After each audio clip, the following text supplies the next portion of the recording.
thebestoutdoor.com. I'm Monica, here today on Behind the Lines. Today we'll be speaking with an aerobics instructor, 9-time marathon completer, single father extraordinaire, entrepreneur, inspirational speaker, writer, author, all of the above. So why don't you tell the people who you are, sir? Let them in. Oh my God, you already told them who I was. My name is Damon, Rozier. I'm from Brooklyn, New York. Everything she said is true. And I had a motorcycle accident that put me in the wheelchair. I'm a quadriplegic, meaning all 4 of my limbs are damaged at one given point. So that's who I am. And you're also a comedian. Oh yeah. You're kind of funny, right? Kind of. Yeah, you're just funny. I kind of. So, where are you from originally? Brooklyn, New York. I've been born and raised here. Mm-hmm. My family's from Panama. I actually, my mother's from Panama and my father's from Atlanta, Georgia. Oh, nice. Yeah. Not actually Dublin, Georgia.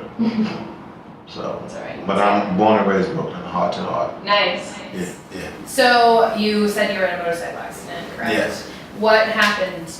That 1997. Mm-hmm. I was doing an event for an organization, and when I was leaving the restaurant, I wanted to show off just one more time for the crowd. Yeah. So what I did was I went up the block. Instead of making a left to get out the restaurant and go where I was going, I went up the block to come back down the block, popping a wheelie. Mm-hmm. So when I came back down, a lady made an illegal U-turn. She clipped the bike. I went up, the bike went up. I came down first, landed on my head, and snapped my neck in 2 places. Mm-hmm. So leaving me chest down, paralyzed, and broke my hip. Took 84 stitches in the hip, and here I am. Right. By the grace of God, still here. Exactly. Yeah. But you're not letting that hold on to you at all. No, this was just this was finding me. Right. You know, because prior to me being injured, I wasn't the best person that God had on this earth. Mm-hmm. I did a lot of things that I know I shouldn't have been doing. Right. And I think everything happens for a reason. So when the accident happened, of course I went through a period where I was very depressed and sad. Mm-hmm. But mainly, you know, I had 2 sons that they didn't care about. I was in a wheelchair. All they cared about is daddy is here. Right. So I had to step the game up, put all that self-pity and things behind me and just move forward. And, you know, I didn't know where it was going to go, but this has been one incredible ride. Right. Yeah. So you speak about your sons a lot in your comedy. Do you take them with you when you're touring? Or? No, they can't. They got, you know, they're still young. Well, they're 17 and 18. And when I started 10 years ago, so they were very young, so they couldn't travel the road with me. But, you know, I wasn't going away a lot back when I first started, but, you know, now they're getting older. Right. I can leave them in the house. They're not really having too much sex in my bed. Yeah. Like before, but, you know. Right. Changing the sheets and things. Yeah. Basically, people with disability tend to not get out because of whatever reasons. If they're feeling sad because of their situation or because people treat them different when they go out. I'm trying to change that totally, and it's hard because one person changing the perception of so many is such a difficult thing. I need a bunch of, so whenever I go out, I try to, you know, call on a bunch of wheelchairs to come out just to make a statement. You understand? And to let people know, man, we just as like everybody else. We want to go out and party. We don't want y'all looking at us and feeling in no kind of way. Right. And normally when we go out, this is what I get. Oh, it's so good to see you out.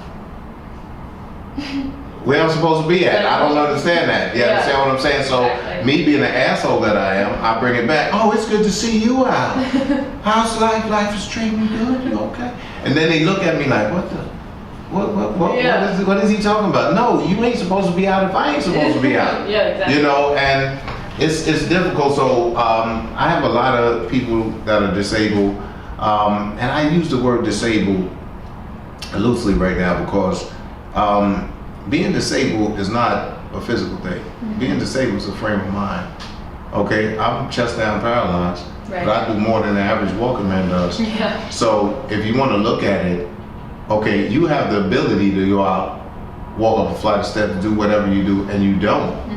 versus me, if I get caught in a situation where I got to jump out this chair and crawl up a flight of steps and we'll do it, who's the real disabled person, me or you that's not doing it? Yeah. You understand what I'm saying? And just in the process of me getting ready in the morning, it might take you 3 to 5 minutes to get situated and get out and do whatever you need to do. Right. It takes me 45 to an hour, depending on how it's going. Right. Okay, because I can't jump up, stand up, put my pants on, tie up my sneakers, and pew out the door.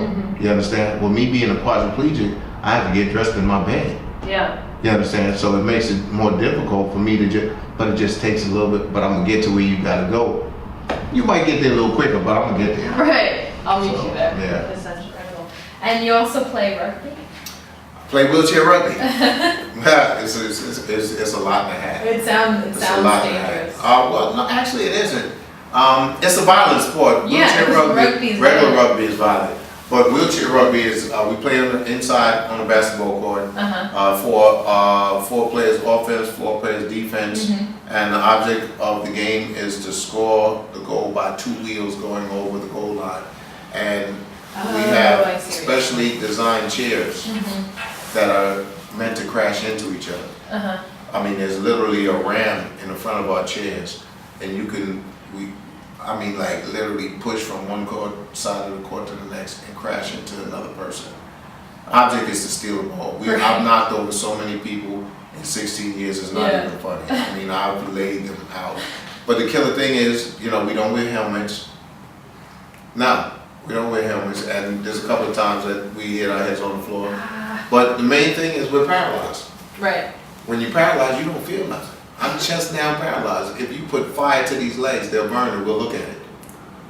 That's it. Right. So, and this sport was designed for us, quadriplegics. You understand? Paraplegics, totally different lifestyle. Right. They can do a whole lot more than we can. So, yeah, I've been playing that for 16 years, and New York Warriors is my team. Nice. Warriors. How did you realize you were funny? Or you had that in you? I didn't. All this derived from me being angry. I kid you not. I kid you not. I was sitting there and I was watching comedy shows. And I wasn't a comedy fan when I was on my feet, so when I got a chair, I wasn't, but I was looking for something to break that little niche of me being so angry because I was in a wheelchair. And this was the earlier part of me being injured. Right. So what I found myself doing, I found myself watching a lot of TV shows, comedy shows, and I never seen anybody in a wheelchair do comedy. And it pissed me off. It pissed me, I kid you not, that pissed me off. And then I started thinking about what I would go through in life, and I've been a hustler. I've been a hustler all my life.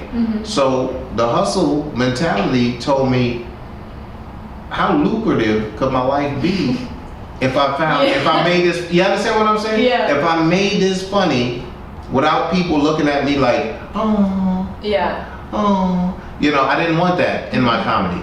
So I got it in the beginning where people felt sorry, and they were laughing in sympathetic ways. They wasn't giving me the hardcore laughter. And then, trial and error, and I put it together, and right now I can get on stage for an hour and better, and just really destroy your world. Fellas, if you down for a threesome, would you, your woman, and another woman make some noise? Come on, talk to me. All right, that's what I'm talking about. Those are real G's in the house. If you're a real G and you respect what you just said, let me say hell yeah. That's what I'm talking about. What if?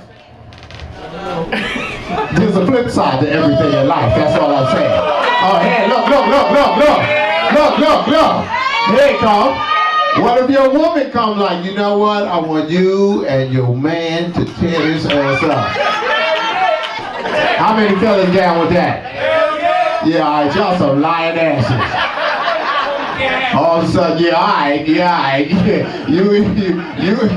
your girl getting banged out while you right there looking at it. Your emotional part will not allow, especially if this dude is hanging like a tree trunk. Now he coming way back, slamming your girl, and she got a tear coming out her eye, and you over there. Stop! You're hurting her. And she look you your face. No, he's not. He doing what you ain't been doing. You better wake up and recognize.